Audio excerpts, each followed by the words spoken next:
So this is the rack that Rick made. I think he really did a wonderful job. All it is simple PVC piping. We looked online for some racks and they're just super expensive. So we decided to make our own. It's very sturdy.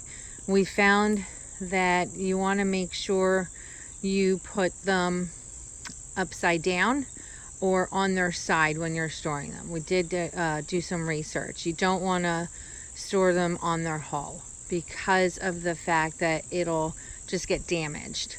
So we built the rack.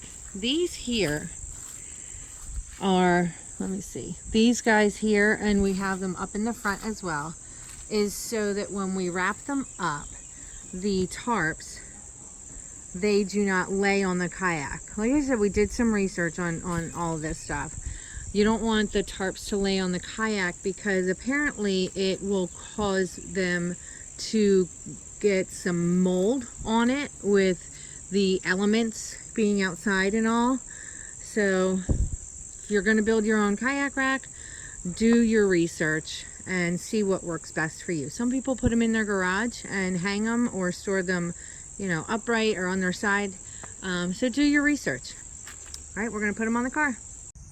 So we put the pink pool noodles under there so that they help stabilize the crossbars. Because the kayaks are pretty heavy, so they, and the crossbars are plastic. And when we put them up there the first time, they kind of bent down a little bit. So those are very helpful, actually. You just get those at the dollar store or the Five Below. You can find them, and they're super cheap. So we bought these Rhino racks for the car. I think the only thing that we would do different if we had to do it again is we bought, let me see if I can get up here. We bought extensions rather than two separate ones. They work pretty well, but sometimes it can get a little tricky when we're putting the straps up. And I'll show you what I mean, because he has to do two straps on one of the racks because we're doing two boats. So I'll show you what I mean here in just a second. I'll have him put everything up and we'll show you. So when we put the straps on, we got the straps from the Rhino rack as well. They came with the carriers. When we put them on, we have to put two straps per rack. So like I said, if I were to do it differently, then we would get two separate racks, one for each boat, rather than the extension. So anyway, so he has to put two straps per rack, one for each kayak.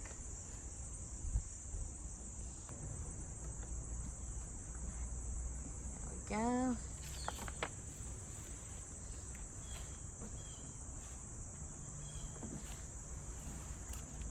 So what you want to do is you want to grab one set. You want to pull both straps over. See if I can get over here a little bit.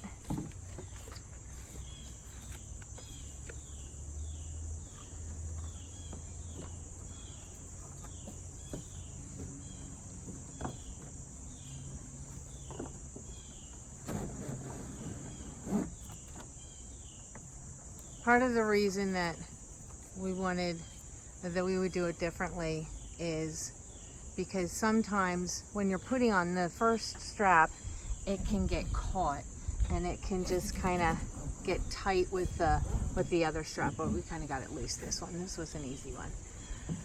So you just want to make sure that you get it secure. And then just this extra slack, we're just going to tie it up and put it right there in the boat. Same thing with the other side.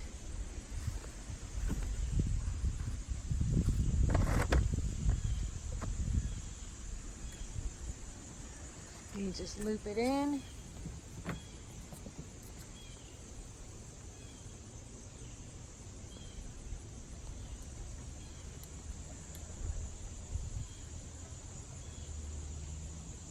Straps are a little wet because we had them out last week just to kind of figure some stuff out with the other truck because we made a kayak rack for the truck. Since a little wet. There we go. Now it's time for the other side. So we've got the other kayak all secure, and all that we need to do now, which is also highly recommended, you want to tie some cam straps to the bow and the stern of the boats. This is a very important task so that when you are driving over 35 miles an hour, that they will ensure that your boat does not fall off. He's actually doing my job. I don't like it when he does this part of it, so I am going to show you how it's done. Okay, so I've got my cam straps here. We bought these hood loops, I think they're called. I can't remember the exact term, but you basically put them on the back of your car if you don't have something that you can put these underneath, like, so if you don't have anything that can attach, and you put them on the hood, underneath your hood as well. You just take them, loop them into your kayak. I cut mine down a little because there was lots of slack. So loop it in here. These are wet from last week.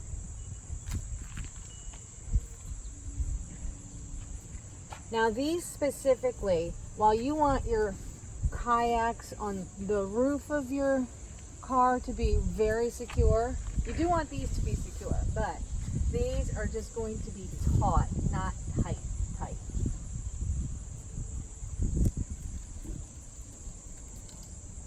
Alright. There is still some slack, so all I do,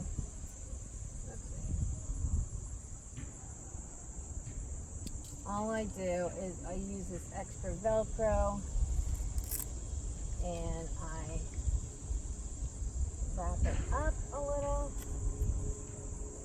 But one time while we were out, a couple of these got loose, so I learned from that, and I got a pipe cleaner to hold the other part. However it works for you though, but you don't want to cut too much off, because you know it could fray. You know, you never know what could happen. You might need it for something else or whatever. You just do it how you feel is right. I think some people I've seen online that have tied it in knots first and then strapped it up. I don't know how to tie those knots very well, so I'm not going to try it. All right, I'm going to do the other three, and we're going to make sure that everything is tight, get all of our gear, and then we're going to go. So here's some items that we'll also take. You always want to take your life jackets. You never know what can happen. I think I also have a whistle in one of my pockets because, again, you never know what can happen. Dry packs, we put snacks in there, some extra bottles of water, and we'll stop along the way and just grab something to eat real quick because today we're actually going out and we'll be out there for a while. Let's see what else we have. So some other necessities that we need while we are out on the boats. We have our seat cushions. I should say extra seat cushions actually. The ones that we have on the kayaks, they're not necessarily that comfortable, especially when you're out for a little bit. So we found some of our old patio furniture that we had, and I pulled 2 of these out of the shed. Rick only uses the seat bottom. I use the whole thing. You need paddles to kayak. There's our paddles. These are bending branches. Mine are the Bounce and his are the Whisper. We do very well with these. And then we have this. This is, I'll show a better photo of it when I take it out of the bag, but these are awesome. This is basically, if you have a far way to go from, for instance, the parking lot to where you're going to drop in, It's great. It's a dolly for your kayak, basically, so that you don't have to carry 40 pounds or however much your kayak weighs from the parking lot to where you're going to drop in. So it's just fantastic. We've used them a couple of times, so I highly recommend getting one. We actually have two, but we're not sure if we need it today, so we're only going to take one. I mean, it's just easy as just going back and forth.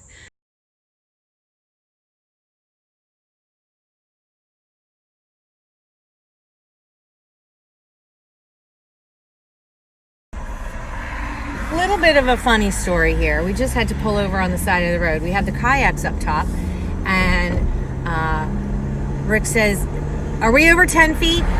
He's in front of me. We're going down to the Betzwood to park his truck. But there's a bridge coming up. Oh, it's 10 foot 8 inches. He's worried that the kayaks will scrape. In Phoenixville, these bridges are low, and trucks are notorious for hitting the top.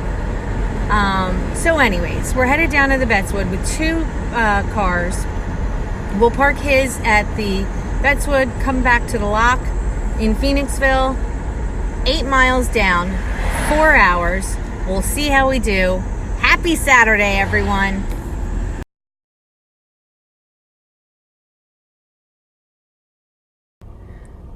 So we're down at the Betzwood parking Rick's truck, and I'm sitting here waiting for him. There's a lot of people out today, biking, walking. I'm sure there's some down at the river here. But so I'm waiting for him, and I see this guy come up to him and say, "Is that a rack for your boat?" Now, if you guys saw the YouTube video that I posted the other day, we showed you how he made a rack for the truck, just self-made, because we didn't feel like buying one because they're just super expensive. So this guy is just absolutely astounded by the fact that he made his own rack, and I can't really tell what they're talking about, but here he comes. I'm sure I'll get the full story. But I guess, you can save money, and people will be just pretty, amazed by what you can do, So I guess we'll get the whole story.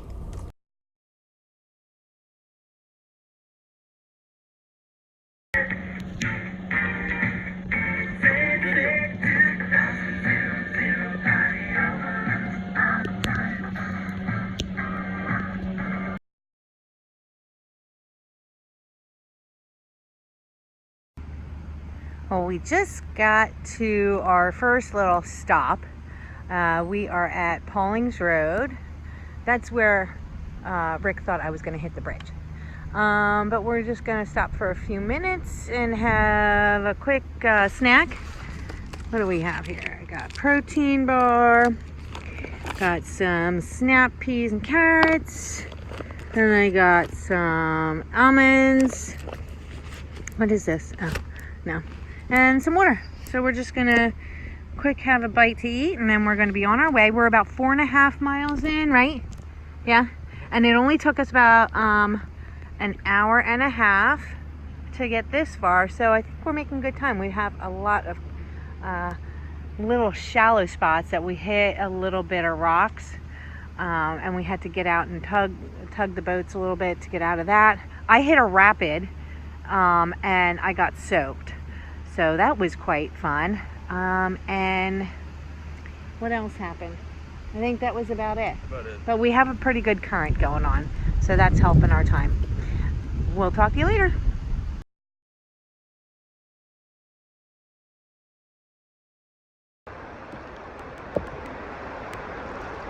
All right, we're coming up on some rapids again.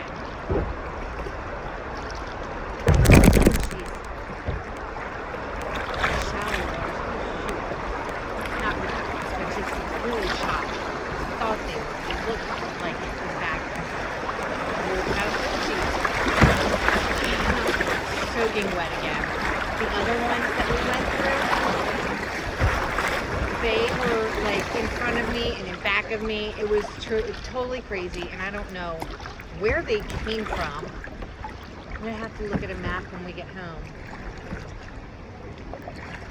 to see where the first ones we went through, what they were from. or what was kind of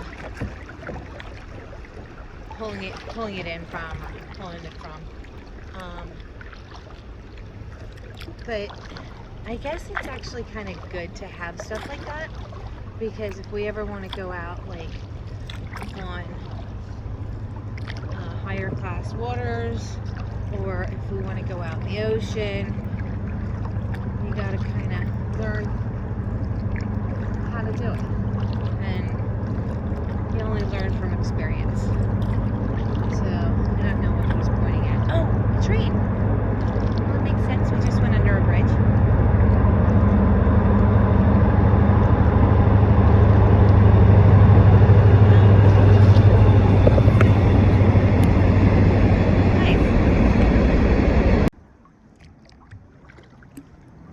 You know that GIF of one of the Olsen twins?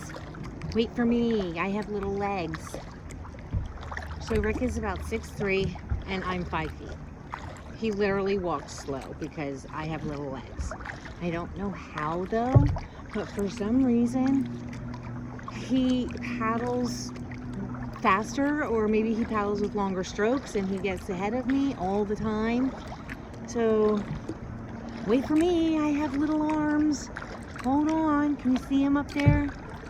He's like, I don't know, like freaking 100 yards ahead of me. It's ridiculous. My goodness. Can't even hear his music anymore.